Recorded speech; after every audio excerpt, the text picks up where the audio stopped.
The following video contains fairly major spoilers for Oyasumi Punpun and Linebarrels of Iron, along with prominently featuring scenes from Evangelion, A Silent Voice, and Uncut Gems. Wherever possible without breaking the flow of the video, I've placed timestamps to let you skip major spoilers, along with a little label in the corner of the screen. The video also contains references to sexual abuse in its second chapter, as well as mentions of suicide. Viewer discretion is advised. It also includes a large amount of my own personal takes and analysis. That much is inevitable. Shinji Ikari is pathetic. If you clicked on this video, it's likely that, whether through having seen the series yourself or having picked up on EVA discussion through cultural osmosis, you're at the very least familiar with this idea.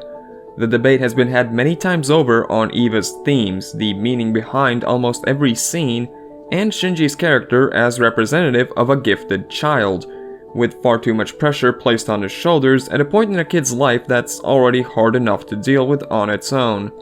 These discussions are perhaps only outshined by best girl arguments, which have been going for nearly 30 godforsaken years. But these things aren't going to be the focus of this video. Thousands of people have analyzed every minute detail this show has to offer, and thousands more will do it all over again after I'm done with this video. Instead, whether you see Shinji the way he and many around him see him, namely as a failure, or whether you sympathize with him as someone in way over his head, not by his own choice but due to the pressures of the life that was forced upon him, I want you to agree for a moment to a premise. The premise that he is pathetic. Punpun is pathetic. This point is one which gets a lot less dissent from people who have read through the manga. Punpun as a character is very intentionally, obviously, and bluntly a loser. Whatever chance in his life is granted to him, he squanders it as a result of his own anxieties, toxic behavior, and lingering trauma he refuses to face head-on, all the while idealizing a life he would lead if only he were to be with his childhood's beloved Aiko. As much as some people see him as relatable, as representative of the reader's own anxieties, whether we overcome them or not, at his core, Punpun is by no means a hero, he too is pathetic. And finally, Kouchi Hayase from Linebarrels of Iron. This is the example with which I'm likely to lose the largest chunk of the audience, but I ask that you stick with me here since he's fairly important to what I want to talk about. There is very little debate on the fact that Hayase is pathetic, in part because it's extremely hard to argue against him being an irritating, worthless, and hard-to-like character in the show's opening episodes, and in part because Linebarrels of Iron never saw all too much success. The first point was in large part responsible for the second. But let's not get stuck in the weeds just yet. The purpose of this video is to not just look at what exactly makes these characters, as I described them, pathetic, but to specifically look at what kind of audience response these characters had garnered, what made it so, what does it tell us about ourselves, and what having characters like these allows a writer to do that they couldn't with any other archetype. These three represent more than just three different circumstances within their respective worlds, or just three different genres, but also three different contexts in which the world was made and what their authors had to say about these worlds and these characters. And while they all evoke a mixture of different feelings from viewers, I'll be using each one of them to focus on a single one over the rest. Pity, regret, hate. When discussing characters such as these, a central role has to be given to pity. You often can't help but to some degree feel bad for these characters, especially ones put into their positions by force, or by their own mistakes, or not knowing any better, perhaps not believing that they deserve any better. Few things remain to be said about Shinji that don't seem redundant by now. The way the adults in his life push their visions for the future onto him, not taking into account his own wants, his own likes and dislikes. Most of us have been there on some level, and know what it's like, being made to go along with whatever the people in control of our lives tell us to do. Nothing to me feels as emblematic of that as the dance lesson sequence. Shinji and Asuka are made to learn how to work together, again, for the sake of piloting their EVAs for the benefit of the adults in charge, and so they're forced to do so with these dance lessons. And in a bid to not be outdone by the other, they both put full effort into it. They accomplish what has to be done, but for what was supposed to be a bonding exercise, it obviously isn't. From start to finish, the two have little more than contempt for each other. And yet they're made to play nice. It's something a lot of us have gone through at some point, being made to make friends with the neighbor's kids or classmates or outright bullies for the sake of not causing more problems for our parents or teachers. No matter how much you might have despised that other person, or not even despised them at all, you were pushed together because it made sense not to you, but to the people around you. As much as the joke of Shinji needing to get into the damn robot has gone around, to the point where it's now been completely trampled into the dirt, Shinji doesn't really fight going into the EVA, no more than most people in his position would. He knows he has to do it, everyone else tells him he has to do it, so what choice does he have? Shinji isn't pathetic just because of his own personal failings, his character flaws, or his ultimate inability to change the course of the show or his life. He's pitiful because he's stripped of his autonomy before the show even kicks off. He's the only one that can really do what the adults need done. He's the only one that can pilot the EVA. If he doesn't, innocent people will die, and someone else will be forced to take his place, only to likely die themselves too. How do you decline when this is presented to you as the alternative, when it seems like the whole world is relying on you? Likewise, how do you take credit for any lives you save or things you accomplish when you never made the choice to do so, and when all you get for having done so is even more responsibility? Even to get a simple congratulations for your deeds, that to Shinji is something he could only imagine in a dream. Shinji and characters like him evoke pity from us because ultimately they're victims, not heroes. Victims to tragedy or the machinations of others, and as much as we idolize those we see as heroes in the real world too, the fact is that not everyone seems that they can be a hero, not naturally at least. Succumbing to tragedy is as human as persevering through it. I struggled to accurately summarize in one word what this section of the video is about. I considered empathy, but it seemed too broad of a term, and the word cringe, while certainly accurate, doesn't quite carry the impact I would hope for.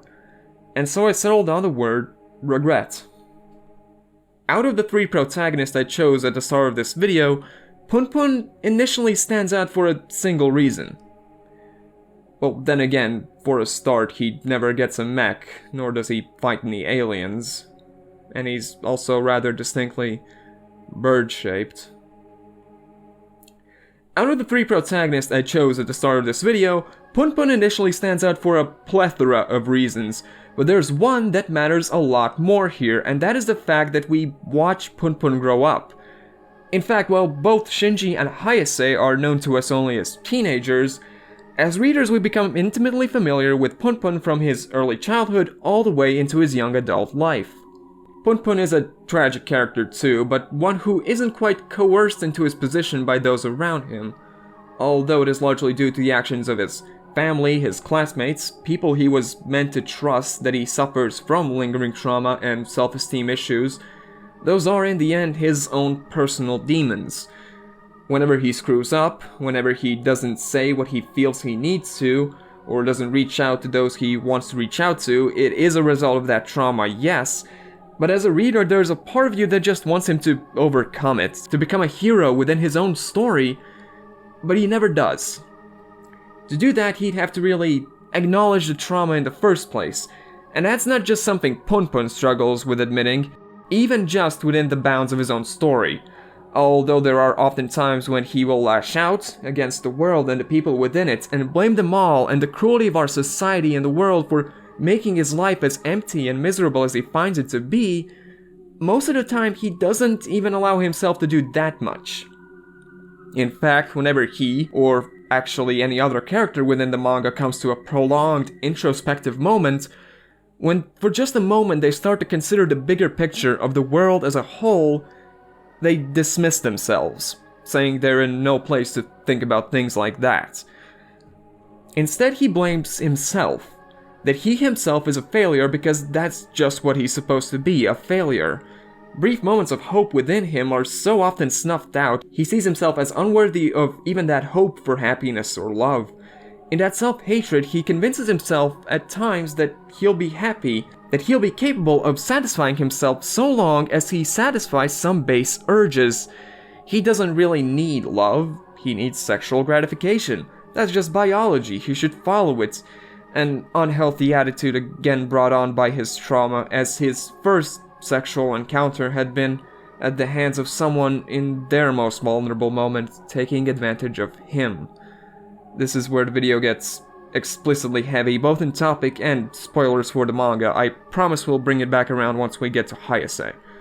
The scene in which Midori, the woman who had been like a motherly figure to Punpun for so long and would come to be his aunt, sexually assaults him, leaves him scarred for life. Although, unfortunately, there are still people out there who will try to excuse or justify Midori's actions, much like there are people who do so in the case of real victims. Most luckily agree that what she does is horrible. The most we can do is explain her actions, not excuse them, with how her own toxic relationship and uncertainty had left her so miserable and desperate she would then go on to force herself onto Punpun, to pass further trauma down onto him. After this happens, Punpun comes to naturally despise her while she moves on, or tries to, as though nothing is wrong. I wouldn't linger so much on this scene if it didn't embody within itself and its consequences exactly what this video and this specific chapter is about. Many of us would watch Evangelion and despite empathizing with Shinji, despite pitying him, despite knowing that he is, in the end, a child, there are times when we might still shout at our screens for him to do something, to get in the damn robots, to man up, to fix things, just do something. In Goodnight Punpun, it's no different. Throughout the entire thing, as a reader, for as much as you might relate to him, to his anxieties that he faces, to his worries, you're still likely to recognize the ways in which he could turn things around and plead with this fictional character to just do the right thing.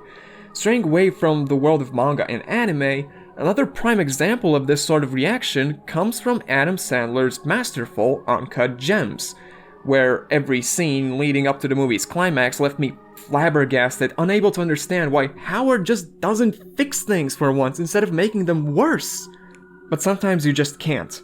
The reader knows how what's happening is wrong on so many different levels, and that Punpun, had he just gathered himself, had he persevered through what was going on, had he made himself recognize what was being done to him as something that needs to stop, he could have... But the truth is, Punpun is painfully aware of all of that, but he's still a kid, and he's scared. And he lets it happen. He resists, he wants to say no, he jumps back, but he's manipulated into it, and he regrets it. Naturally, his hatred towards the person who assaulted him, it's understandable why it's there, but to some degree it's also an extension of his self-hatred too, blaming himself for not acting, betraying more than his own trust. Regret is a recurring motif in Goodnight Punpun. Every missed connection, everything left unsaid, everything that was said too much or at the wrong time. During his time in high school, he goes on a date which leads to him attempting to make a move on someone who doesn't reciprocate. For a moment, it seems as though he'd very nearly commit the same heinous act as had been done to him. He doesn't, and yet he's filled with so much regret and so much anxiety, thinking this girl would go out to tell everyone about how horrible he truly is. He winds up shutting himself out for the rest of his high school years. Something he can only come to regret later as an adult, for having wasted all that time. What should have been the best years of his youth. He buries himself in so much self-hatred and so much regret that the only time he truly feels as though he could be happy is when he's literally being someone else. But then, well, let's take a breather. Characters like these that make us feel for just how awful their decisions or lack thereof seem to be, I've presented them as fairly bleak so far and from equally bleak and depressing mediums. That's not always the case, of course. Characters very explicitly doing the exact thing no normal person would ever consider is a fine basis for a comedy after all. and perhaps no series better encapsulates the potential hilarity of a pathetic protagonist than Watamote. I say this with complete and utter self-awareness. Anime is a medium mainly consumed by complete nerds. The stigma has changed, anime has become more acceptable and accessible, but I'd still like to think that if you've reached a level of investment where you'd go beyond the complete mainstream to and pick up works like Watamote and Punpun, you're already likely to relate to the anxieties and social awkwardness these characters embody. There's a reason the alternative title I considered for this chapter was cringe, because that's the exact type of reaction these stories get out of us, just on different levels, for different reasons, and leaving us feeling, well, different. You can cringe at Punpun's poor decision-making skills as much as you can wince at Tomoko's, it's just that the former has me staring blankly at the next chapter option in my browser, while the latter has me not staring at my screen at all, as by that point I had crawled underneath my table, laughing aloud to hide the pain. It's not just that these characters are pathetic in the general sense, they're pathetic in a way in which we almost completely involuntarily see ourselves in. The traditional shonen hero might symbolize the way we all like to be, but it's these guys who better symbolize how we sometimes are when we prefer we weren't. In the previous two chapters, I've worked out the assumption that you're likely to at least be somewhat aware of these characters through cultural osmosis, or in the case of Punpun, you'd be able to gauge the general idea from how much I've shown, but with Kurogane no Linebarrels, I recognize that most people would have absolutely no clue what the hell I'm talking about. As such, allow me to lay down for you the overall plot of the first couple of episodes and introduce you to Hayase Kouchi, age 14. A complete loser, introduced to us as a doormat to be taken advantage of by his bullies who use him as an errand boy, his childhood friends constantly having to come to his rescue, only for him to reject even that help out of embarrassment. He doesn't want to be weak and the one that needs to be saved all the time, but unfortunately, he is. Then, on one such routine errand run for his bullies, a giant robot lands on him in the middle of a park, and a magic naked space woman with amnesia from another dimension grants him superpowers and the ability to pilot a giant mecha known as a Linebarrel, along with a great mission to protect the Earth from being subjugated by an evil interdimensional force. To Hayase, all of this is a dream come true. He's literally always dreamed of being a hero, believing there was a righteousness and hidden power within him. To tie it back to what I've said before, Hayase would be the kind to watch Eva and imagine all the ways in which he'd do so much better than Shinji, how he'd save everyone, make the world a better place, and then inevitably hook up with whoever he deems to be best girl. Hayase strikes me as a Misato or Ritsuko guy. His existence screams mommy issues. In one fell swoop, he's given the chance to have it all, to be a hero. Before he even recognizes he has any new powers, he sees the chance to save this mysterious naked woman.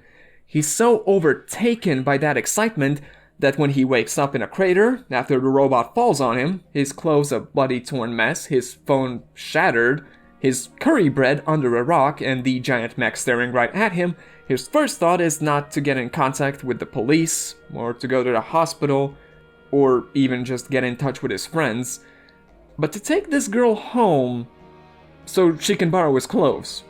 Yeah, smooth. To cut out some details which will only play into this essay a little bit later, Mecha attack the city, his friend is nearly crushed by rubble, he discovers his powers, touches a boobie, and summons the Linebarrel, immediately taking on his new role as a mecha pilot and fully fledged anime protagonist. In fact, his following actions find very simple reasoning in his mind. He has power, he's the hero, that means the things that face him are evil, and because they're evil, he'll beat them all. It doesn't matter how he came to have those powers, so long as he does. It doesn't matter what his friends think of him, so long as he can be the one in charge now. He lords his new strength over his old tormentors and flaunts how he no longer needs his friends, or anyone else protecting him. But all of it, every single thing, is done for his own sake. He doesn't want to just save the world, he wants to get credit for it too. If there isn't a commotion, then what's the point? In his efforts to become a hero, he abandons his own empathy, his lofty ideals of justice, clearly just a front for his ambitions. the destruction of his own hometown as a result of his recklessness, and acceptable side effect of his grandeur.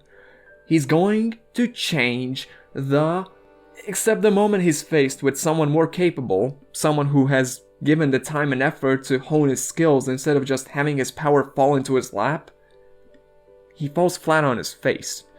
He's completely and utterly defenseless, despite the bold words he'd been throwing around moments ago. It's over in seconds. And that alone isn't enough, as Hayase's failings lead to more than just destruction of property and personal embarrassment, and to him being despised by those he so dearly proclaimed he would protect, but to the death of the one person who had his back even when Hayase wanted nothing of the sorts. That is the turning point which fascinated me. Because of how insufferable Hayase had been at the start of the show, a lot of people completely abandoned it in just a few episodes. Myself included, the first time I gave the series a shot. It literally took me 3 whole attempts to actually sit through the entire anime, and to understand his character beyond just the surface level, and feel something more towards him than hate. Because Hayase is made to be hated, he's overly confident, reckless, self-important, and thick as a bag of rocks. The first 2 episodes exist as build-up towards one thing alone, for him to get what's coming to him. There's a reason to his weakness, for him being so utterly pathetic. He, like Shinji, is a teenager, already struggling to find his place in the world. He spends his days being bullied, and who comes to his aid each time? Well, the girl he's had a crush on, for one. Side note, she also has a thing for him, and I have no actual idea why. If there's a reason for Hayase to think he's a protagonist, it ought to be how every woman in this show has at least a vague romantic interest in him. But she doesn't come alone, because there's no better backup to be found than his old friend Yajima. As Hayase describes it himself, Yajima could never imagine the wretched feeling of being too weak to protect the person you loved, to have someone else come in and do it for you, and for that other person then to also say you every time. It was an arrangement that Yajima and their mutual crush Risako were entirely content with.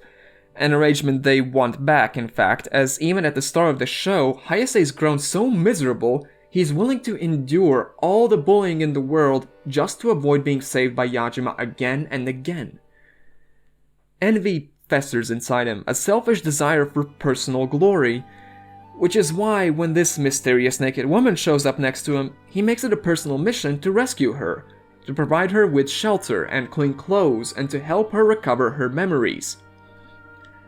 And yet mere moments later, when the city is attacked by mechs, he's almost immediately shoved aside to a background role by his endlessly more heroic and charismatic friend. Yajima doesn't even really consider what's going on. He's so used to Hayase being powerless, he just assumes that he, and this new girl, need to be saved just as well. Again, it's reinforced when the rubble nearly crushes them all, only stopped by Yajima, ready to give up his life to save them. But just like that, for once, it's Hayase who doesn't let Yajima be the selfless hero. It's Hayase taking away Yajima's glory. And when it happens, it feels good. Hayase has power, and he's not letting anyone take it away from him, the way he'd felt it taken away by his friends as much as by his bullies. It doesn't matter how he got his strength, even though he is, by all accounts, already dead to have it. He declares instead that he's been born anew. The old Hayase is dead, and a new Hayase, one that can stand up for himself, has come into this world. He desperately wants just a bit of admiration, praise, anything, but in that bid for recognition, he becomes despicable.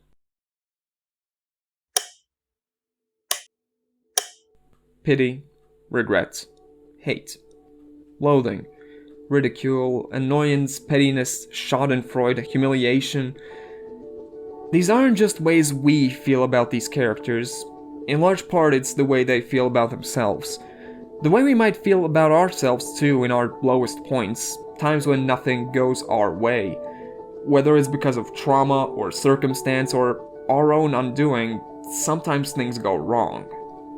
In a moment of weakness, we could all fall into this pit of despair and self-hatred if nothing pulls us out, whether a friend or our own willpower. But it can be so very hard. Every helping hand that reaches out seems undeserved. Every success just another step towards new failures, and in your hand is a pen, or a pencil, or a brush, or most likely these days, a blank page on a document sits before you, the text cursor blinking slowly and rhythmically in and out of existence, waiting for you to make a move. Moments, or hours, or years later, you'll breathe life into a character, one with hopes and aspirations, joys and sorrows, personal tragedies and achievements, and failings, flaws. You've made your character human. Good work. Where do you go from here? What inspired this video in the first place was my fascination with Hayase. The bizarre choice of a character arc which left him detested by most watchers from episode 1. I'd dropped the series once before, watching only a couple of episodes on Crunchyroll before deciding it just wasn't for me. Not much credit to my teenage taste at the time though, since I'm fairly sure I moved on to watch SAO instead. Then, years later, I picked it up again in almost morbid curiosity, and was pleasantly surprised to see what the author had been going for all along. How they'd been building up towards Hayase's fall from grace without me having realized it somehow. It started to click for me after some time. It took 2 rewatches to actually get through the show, and it's alright. It's a very trope-heavy and kinda janky mecha show with wild set pieces, a silly plot, tacky character designs, and a lot of breasts going boobily, but it was fine, really. I'd fashioned myself as a writer since I was a young kid, and when I started to spot these parallels, I started to work on a video which could explore them.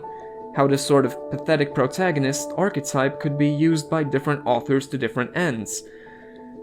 After all, my initial reading of Goodnight Punpun had not resonated with me at the time, not without hindsight. I'd have finished almost every chapter only to then scroll down to the comments and chuckle at all the people I saw discussing how relatable they found Punpun to be. I laughed because throughout most of the story I found him to be horrible. I recognized it was his trauma which caused him to act how he did, what brought on his anxieties, and yet I said aloud to myself how that didn't excuse his actions in the story, the mistakes he would make, the people he would hurt. But they didn't need to be excused.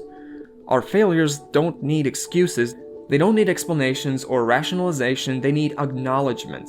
When we hurt those we love around us, it's not a question of why, it's a question of what now? And the answer is atonement. Not for the sake of those hurt or lost, but for our own. While I was asking around for protagonists which fit the bill for this video, it was suggested to me that I should watch A Silent Voice. And I'm so glad I did, and I'll refuse to spoil the movie at all here. It's worth experiencing for yourself, almost ironically, to let the story speak for itself.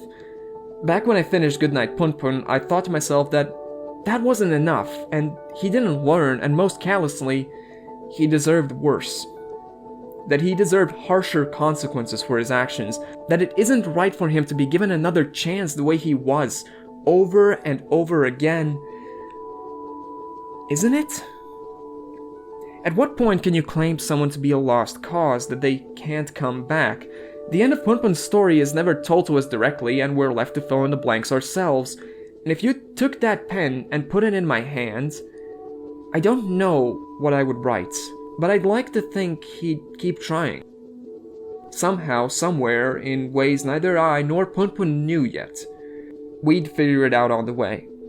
With Hayase, his motivations seem selfish, he seems ignorant, and the fact is, it's true, but that doesn't mean he can't better himself, which he does. After all, nobody is perfect, even his good friend Yajima only ever really had his back because, well, he was crushing on the same girl. He was no champion of justice either. It's possible to lead a life which makes your course seem set in stone, a downward spiral with no way back out, or to make a single mistake so grand it sends you into a pit of despair. Maybe it's social anxiety, outside pressure, addiction, mental illness, trauma, or just being a dumb kid that doesn't know any better. There has to be a way back. It's not always a total 180, the thing to pull us out of our self-pity, Or to take a character like this from a detestable one to one that's beloved, can be as simple as being given the chance at redemption.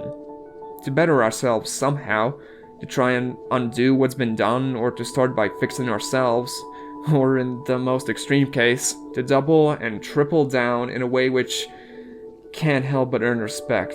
This is how I win. Even if doing so turns out to be the biggest possible mistake either way. In the end, I won't tell you how A Silent Voice ends, but I can tell you how it begins. Ishida Shoya tries to kill himself. He stops. And that is where his atonement begins.